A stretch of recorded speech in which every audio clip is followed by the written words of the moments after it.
channel. My name is Brittney Bundles, and today's video is going to be a question and answers video. I decided to do a quick Q&A. Well, I don't know how quick it's going to be, but I decided to do a Q&A video, getting questions from my comments, text messages, emails, and just choosing some questions that stuck out to me and presenting them in this video for you. So I'm going to be touching on, should you open a business during this pandemic? My perspective, I'm going to be touching on opening an OnlyFans, possibly. Black Friday information, my most embarrassing business moment, and also the best place that I recommend you start looking for business loans, especially if you are a startup. So if you are interested in this video, be sure to give the video a big thumbs up. Please make sure that you are subscribed, and let's get right into the video. Okay, so the first question that I got was a comment that I got under one of my videos, and the question is, should I open a storefront business during this pandemic? It was something along that. I did take the questions and kind of like paraphrase them a little bit. Let me see. Do you think it's a good idea to open up a store or just online? So I'm going to be answering that. So my opinion is this: I wouldn't let the pandemic stop me from opening anything that I intended on opening. However, I would be conscious to what's going on in the economy, and I would open with a strategic, intentional plan. Meaning, if you do want to open a storefront, I wouldn't say, no, let's not open a storefront this year. I would still open my storefront, but I would be very proactive with the ways that I plan to generate income, with the understanding that there could possibly be another shutdown, and also with the understanding that there could be moments where the business is more slow than it would have been if the pandemic never occurred. So I would look into different ways of generating income. So I would look at, for example, if you're opening a salon, a good way to increase your income if you're not getting too many clients, or say you're in the startup phase, so you're wanting to attract different stylists, and you don't really have too many products to sell in store. I would definitely make sure that I'm opening a website. On that website, you can offer many products, services. I would also offer the ability for other business owners to have their products inside of the salon, whether it be like a pop-up shop that you're offering, or facilitating or hosting where you have different businesses pay a small fee to showcase and highlight their products there in the salon. Whether you're doing something where you're offering classes or different coaching sessions, there's just many things that you can do to kind of, keep that income generating. But I would definitely think of at least 5 ways that I could generate income, just in case you do experience really, really slow or down times when you open up your storefront. Now, I know for salons, just personally having a salon before, 9 times out of 10, you aren't going to experience slow times. There are going to be slow times. I'm sure there's slow times in every business, but I always like to see what I can do to maximize on the downtime. So before you even get into the storefront, don't let the pandemic stop you. Just use it to your advantage, knowing that, okay, this could happen. And if this does happen, I'll still be okay because I set these areas up. You'd be amazed how many stores have opened their business without a website and just solely depending on their main talent to drive their business. So if we're taking salons as an example again, say, you open your salon and you're just expecting to make all of your money from your clients, and that doesn't happen. What are you going to do at that point? So there are some businesses that have started their website during this pandemic. There are some businesses that are really noticing how important it is to make sure that they have multiple streams and ways to make money within their business. So as long as you have those ideas down pat, I really do believe that you'll be fine.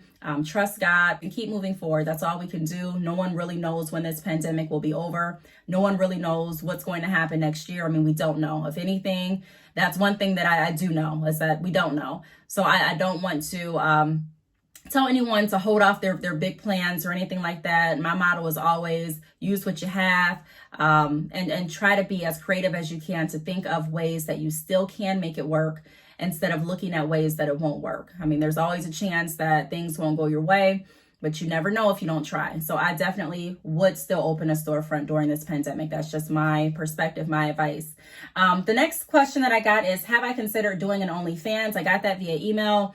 I thought the email was kind of funny because I initially, when I first heard about OnlyFans, I don't know who brought it up to me. Someone brought it up to me, And they were talking about doing OnlyFans in a way that was sharing different sales tips and different insight and information and things like that. But I was kind of skeptical about opening an OnlyFans because I saw a lot of people that were creating videos about OnlyFans on YouTube were talking about using that platform in a completely different way. And so I didn't want to really get on there and then, really not be the platform for me. I do think it's a great platform to use if you are wanting to showcase like behind the scenes work. But if people are paying a subscription, then my concern is I want to make sure that you're paying continuously for value content. I don't want to just go ahead and create an OnlyFans where I have everything planned out for that month, but the next month, I don't know what I'm going to talk about, or, I've already talked about that topic on my YouTube channel because I give so much information out on YouTube. I give so much information out on my podcast for free that I want to make sure that, if I do something that is costing a subscription, that it's not too redundant. Of course, some things are going to be repeated, but I want to make sure that it's pure value content, exclusive content that you're not going to get on YouTube, nor, through my podcast. So I have to be very, very intentional and creative on what I decide to do if I were to open an OnlyFans. So I'm not against OnlyFans. Those of you out there that are considering doing OnlyFans, I guess you can use the platform to your advantage, how you want to do it to make money. It doesn't necessarily have to be nude pictures or inappropriate or provocative content. It definitely can be value-based content, but I would recommend, before you open an OnlyFans, have an idea and a plan of what you're going to post, because again, people are going to be paying a subscription. And, just as if you were paying a subscription, you would want value-based content or service or whatever the case is. So, just have that planned out. So yes, I have considered doing OnlyFans, but at this point, I'm not sure if it's something that I'm actually going to put into motion. The next question that I got is, when should I start planning ideas for my Black Friday sale? The answer is now. I did actually multiple videos last year, a whole series of how to Black Friday, pretty much, how to position your Black Friday sales, how to market them. I went over different information as far as how to structure your newsletters for Black Friday. So I'm going to be sharing some of those videos in my community tab. If you're not following this channel, I recommend that you do, especially if you have questions in regards to positioning your Black Friday sales for your business. I have a lot of information that I posted on this channel.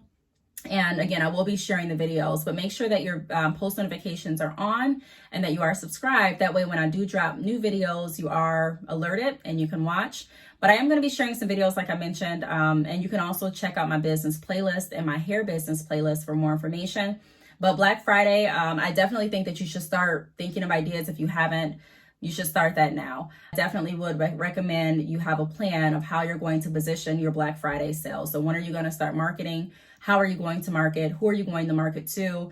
And how can you make sure that you're building the most relationships as you possibly can? Even if you don't get a lot of sales this Black Friday, it's a great opportunity to spread the word about your business, get your brand out there, and to meet and connect with as many potential customers and clients as you possibly can. That way, even after the hype of Black Friday and Cyber Monday is over, you still made an imprint, you still made an impression. And if customers or potential clients or customers are interested in what you're offering or the conversation that you had, or whatever it is that, they're interested in that you presented to them, they'll come back to you and you'll have another chance at bridging the gap. So solving their concern or providing a value-based service or product that they've been looking everywhere for, or maybe they haven't even considered until talking to you. So definitely take advantage of Black Friday sales. Check out my business playlist for more specific tips, and definitely start planning now. Because if you get in the habit of doing the right behaviors, like I've mentioned in multiple videos, typically the numbers will come. So start now. The next question is, what's an embarrassing business moment you've had recently and how did you recover? I actually got this email, I got this question via email. We were just going back and forth, and the person that I was emailing with, I don't know if they're a subscriber yet or not, but they said they watched some of my videos and they just had a few questions. So they sent over an email with a few questions, and this was one of their questions. I thought it was pretty interesting. I don't really want to say I had an embarrassing moment. I guess one of the most funny moments that I had recently was this. I got an email after I sent out my newsletter. I sent out a newsletter, I think it was last week, Saturday or Friday. And one of my clients received my newsletter, and she told me that for some reason, the picture of the bob bang wig that was featured in my newsletter came through as a croissant. Yes, you heard me, a breakfast croissant. Let me show you. I'm trying to pull up the email now. Let me pull up the email. I can't make this stuff up. And I'm like, what? So I went through my Shopify store. I am using Shopify for my business. I've been using it for a while for my e-commerce site. If you're looking for an e-commerce site to use, I recommend Shopify. The link is down below. Click that link. There may be a free trial, but you have to click the link to see. And I'm still looking for the email.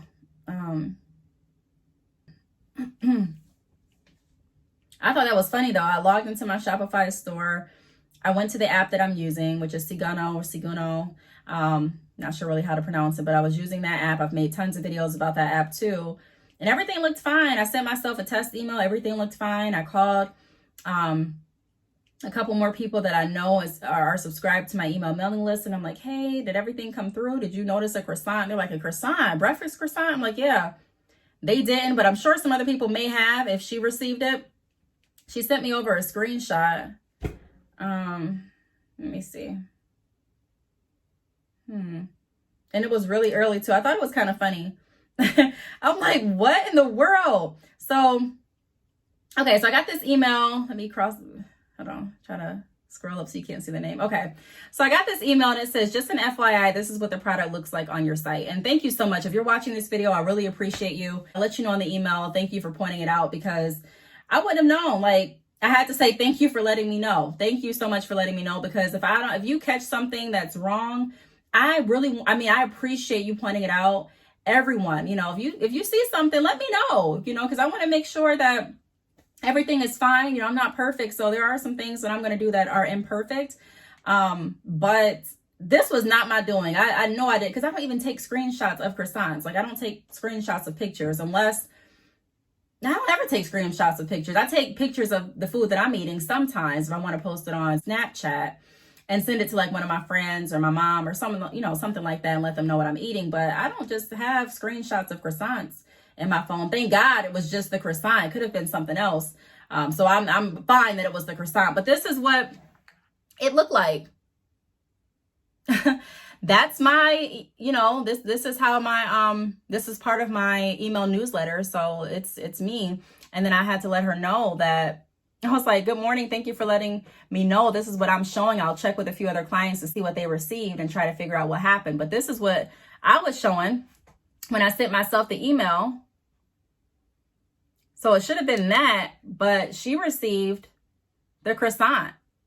So I don't think it's the most embarrassing thing, but it is definitely funny. I definitely had a laugh. I was like, whoa. If it ain't one thing, it's another. No, but it could have been worse. Like I said, it definitely could have been worse. But I don't know what happened. I did some research. I checked with some other people, and it beats me. I don't know. I hope next time it doesn't do that. But we'll see. So I guess that would take the cake for the most embarrassing, funny moment in business that I've had recently. And then the last question that I have is, I got this via Instagram DM. Where's the best place for me to get a business loan if I'm a startup? I recommend your financial institution, the current institution that you're using. There are so many videos and so many people online that tell you to go to this specific place. But everyone's financial portfolio is completely different. There are some people that are wanting to get financing for their startup businesses, and their credit score is completely, it's completely different than another person. So it's not a one size fits all as far as going to get financing for your business. Now, if you're looking for a business grant, then there, you can go down that path and look for grants. But if you're looking for financing, typically, just my experience in the loan industry, or in the financial industry, I would definitely go and start off where I have been spending my money, where my money is housed. That way typically they have a relationship with you. Typically they're able to see more than just your credit score on paper. They'll be able to look at maybe the relationship that you've had, how many loans you've had taken out, your payment history with those loans that you've taken out with them. And they also may be able to give you some recommendations. Take advantage of the resources that you already have. There are so many people that are banking, and I didn't even know that my blinds were, sorry about that. There are so many people that are banking with certain institutions, and they don't take advantage of, what those institutions have available. I remember when I was working in the credit union, they would have sometimes different courses and classes on credit building, sometimes different courses and classes on how to lower your, refinance your mortgage and lower your interest rate. They're just, there's a lot of resources out there, and sometimes the resources are free, or, I don't want to say free, you're kind of, you may be paying for them if you're a member with that credit union, or if you're a customer with that bank, or a client with that bank, whatever, want to call yourself, or whatever they title your relationship. But if you're paying to have your money there, so whether you're paying overdraft fees, or you're paying interest on a loan, or whatever the case it may be, or you're just having them hold your money there, you do want to take advantage of everything that you possibly can. So call them and ask, hey, I want to start up a business. My credit score is this, or my credit score is that. I don't really know where to start. What do you recommend? And you may be surprised. They may say, okay, well, based on what your credit score looks like, we may want to get you started with the credit builder loan. That way, once we do the credit builder loan and build up your credit to this part, you'll be able to get financing right through us, or you'll be able to get financing through this place, or, hey, we can finance you right now with a cosigner or with collateral. So I would definitely recommend and refer everyone to start at your financial institution first. If that doesn't work, great. You can definitely go outside and branch and do your research to see what's going to work best for you and what you're trying to obtain. But that would be the best place to start at, in my opinion. Start where you're known, which is your institution. I really hope that you all enjoyed this video. If you have any additional questions, feel free to leave them down below. Send me an email. I'll put my email address across the screen. Reach out to me on social media. My social media information is down below as well. Oh, and don't forget to check out the Codis water bottle. I am still drinking the Codis water bottle. There is a link for the Codis water bottle down below in this video. There's a glare on it. Just ignore that. But thanks so much for watching. I will see you all in my next video. Bye.